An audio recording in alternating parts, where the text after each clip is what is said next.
Hi, I'm Matt Dorough, Executive Sous Chef of Chestnut Restaurant in downtown Asheville. Today I have the pleasure of just demonstrating how to make a potato roasty.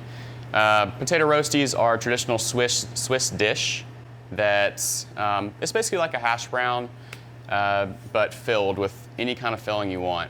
We use them a lot in the restaurant just because they're so versatile. Today I'm going to do just a traditional Parmesan and herb roasty for you guys.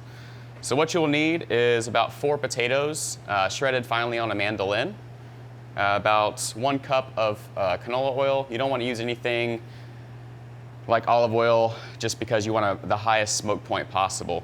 About a cup of shredded Parmesan, 2 tablespoons of house chopped herbs. At Chestnut we use a mix of parsley, rosemary, sage, thyme, and oregano, and then just a hefty pinch of salt. So for your pan, very high heat in a heavy bottom steel pan preferably. You're going to add your cup of canola oil. You see how it's nice and smoking. That's pretty much what you want just because the potatoes will stick otherwise. We're going to start off with half of our potato. Nice and quick into the pan.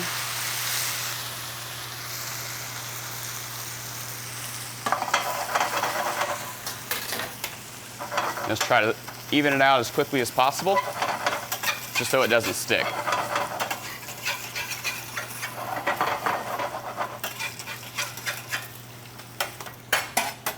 All right, we're gonna do our hefty pinch of salt,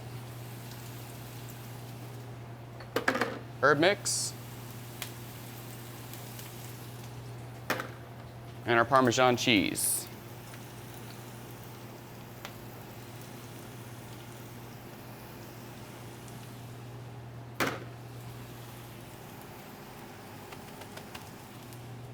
Top it off with our top layer of potatoes.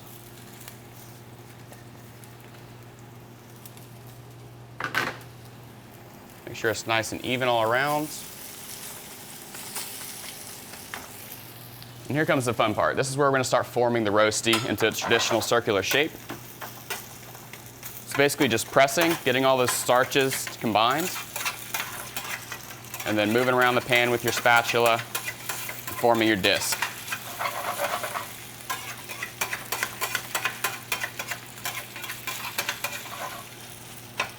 Yeah, you're basically just trying to like press the potatoes into each other just to activate the starches, and then just kind of like pressing pretty firmly from the outside in, and then just making sure it's not stuck on the bottom.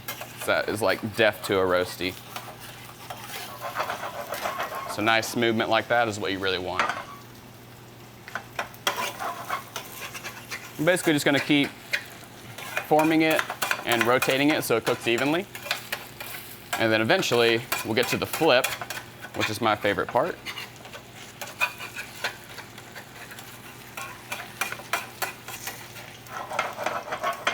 So we see it starting to take shape. Nice round disc.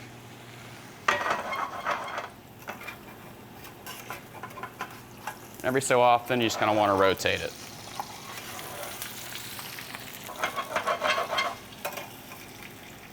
So now we go for the flip.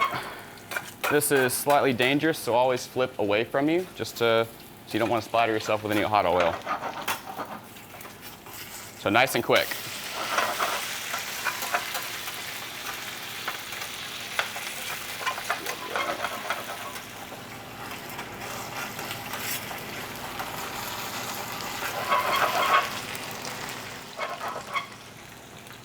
So in the case of this roasty, my oil was not quite hot enough. You want it to be really, really smoky to the point where you think it's going to catch on fire. But as long as you take it off the heat and then put your potatoes in, you should be fine. Ideally, what you're going to want is to be able to remove this freely and rotate it.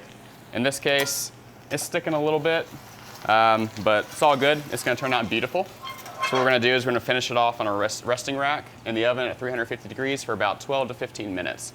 Just because the outside is nicely caramelized and cooked, but the inside still needs to cook a little bit more. So what we're going to do here,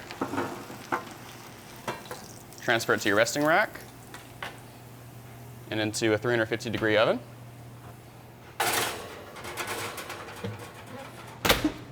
12 to 15 minutes, and we're good to go. All right, that's about it, everybody. Thank you guys so much for letting me show you how to make a traditional Swiss potato roasty.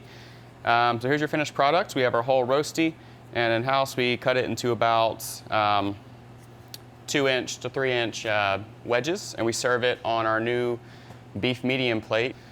We have our potato roasty filled with Parmesan and herbs, accompanied by Apple Brandy Farms beef. It's a local company out of Sylva, North Carolina. House demi-glace, and sauteed haricots verts. Come and see us.